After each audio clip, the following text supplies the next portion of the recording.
আপনার বাড়িতে যদি তুলসী গাছ থাকে তাহলে অবশ্যই এই কাজটি করুন। দেখবেন অর্থ প্রাপ্তি থেকে কেউ আপনাকে আটকাতে পারবে না, হু হু করে অর্থ আসবে। হিন্দু ধর্মাবলম্বী প্রায় প্রত্যেক মানুষের বাড়িতেই তুলসী বৃক্ষ আছে। প্রত্যেক বাড়িতেই তুলসী মাতার পূজা করা হয়। তুলসীকে মা লক্ষ্মীর স্বরূপ বলে ধরা হয়। আমরা যদি প্রত্যহ সকাল সন্ধ্যায় এই কাজগুলি করি তাহলে মা তুলসী আমাদের প্রতি সহায় হবেন, আর তিনি সন্তুষ্ট হলেই মা লক্ষ্মীও সন্তুষ্ট হবেন, আর তখনই আপনার ধনী হওয়ার থেকে কেউ আটকাতে পারবে না। শাস্ত্রে আছে প্রতিদিন সকাল সন্ধ্যায় তুলসী পূজার কথা। প্রত্যেক বাড়িতে তুলসী গাছ থাকা শুভ বলে বিবেচিত হয়েছে প্রাচীনকাল থেকেই। হিন্দু শাস্ত্র মতে তুলসী পাতা ও তুলসী গাছ খুবই পবিত্র। দেবদেবীর পুজোয় তুলসী পাতা ব্যবহার করা হয়। তুলসী গাছের যেমন অলৌকিক গুণ আছে, তেমনি ভেষজ বিদ্যায় তুলসী গাছ ও পাতার গুরুত্ব অপরিসীম। বাড়িতে যদি তুলসী গাছ রাখেন এবং কিছু নিয়ম পালন করেন তাহলে জীবনে অভাব অনটন দূর হয়। এক কথায় টাকার বন্যা আসে, পাশাপাশি সংসার সুখ শান্তিতে ভরে ওঠে।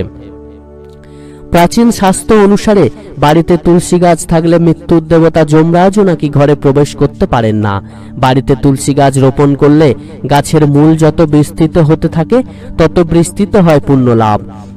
তুলসী পাতা দিয়ে নারায়ণের পুজো করলে সারা জীবনের পাপ নষ্ট হয়। বাড়ির যেদিকে তুলসীর গন্ধযুক্ত বায়ু প্রবাহিত হয় সেদিক পবিত্র হয়। তুলসী মঞ্জরি দিয়ে বিষ্ণুর পূজা করলে পুণ্য হয়। বিশ্বাস করা হয় নর্মদা ও গোদাবরী নদীতে স্নান করলে যে পুণ্য লাভ হয়, তুলসীর পুজো করলে সেই একই ফল পাওয়া যায়। তুলসী পত্র দিয়ে শ্রী ঠাকুরেরও পূজা করার বিধান রয়েছে। বাস্তুশাস্ত্র মতে বাড়িতে বা বারান্দায় তুলসী রাখলে তা উত্তর পূর্ব দিকে রাখুন। আমরা যদি বেশি অর্থ প্রাপ্তি করতে চাই তাহলে এই মাসই খুবই মঙ্গলদায়ক। দাদা ও মায়েদের কিছু নিয়ম মেনে মা তুলসীর পূজার বিধান আছে, আর সন্ধ্যাবেলা শুধুমাত্র মায়েরাই মা তুলসীর পূজা করতে পারবেন। শ্রী ঠাকুরও মা তুলসীর পূজার বিধান দিয়েছেন। প্রত্যেক দিন সকালবেলা ঘুম থেকে ওঠার পর স্নান সেরে তুলসী মঞ্চ এবং তুলসী গাছের আশেপাশের অংশ একটু পরিষ্কার করে ধুয়ে নিন। তারপর একটু গঙ্গা জল চারিদিকে ছড়িয়ে দিন। একটি মোমবাতি ও ধূপ জ্বেলে দিন। তারপর তুলসী গাছে জল নিবেদন করুন। জল দেওয়ার সময় মনে মনে এই মন্ত্রটি বলুন: তুলসী তুলসী বৃন্দাবন, তুলসী তুমি নারায়ণ, তোমার মাথায় ঢালি জল, অন্তিমকালে দিও স্থল। আরেকবার বলছি, তুলসী তুলসী বৃন্দাবন, তুলসী তুমি নারায়ণ, তোমার মাথায় ঢালি জল, অন্তিমকালে দিও স্থল।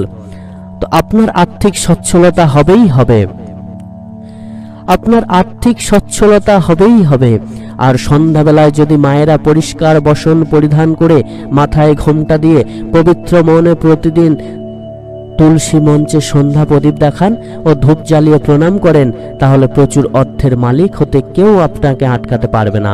এছাড়া আরও বেশ কিছু নিয়ম মেনে আমরা যদি তুলসীর পূজা করতে পারি তাহলে আমাদের আর্থিক উন্নতি কেউ আটকাতে পারবে না। তুলসী পুজোর নিয়ম জেনে নিন।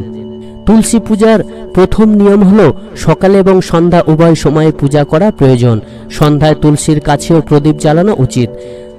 এছাড়া মা লক্ষ্মীকে খুশি করতে ধানের শীষ বা অক্ষত ধান ব্যবহার করুন। অক্ষত ব্যতীত সমস্ত পূজা অসম্পূর্ণ বলে বিবেচিত হয়। সুতরাং প্রদীপ জ্বালানোর সময়ও তুলসীকে অক্ষত প্রয়োগ করা উচিত। ঘি দিয়ে প্রদীপ জ্বালালে খুব ভালো কাজ হয়। ওই সময়টা, ওই সন্ধ্যার সময়টায় মা লক্ষ্মী ওই তুলসী মঞ্চে অবস্থান করেন। সুতরাং আপনি যদি এইগুলি মেনে চলতে পারেন তাহলে সহজেই আপনি মা লক্ষ্মীর কৃপা পাবেন। বাস্তু দোষ যদি থাকে, আপনার যদি বাস্তুতে কোনো ত্রুটি থাকে, সেগুলিও দূর হবে।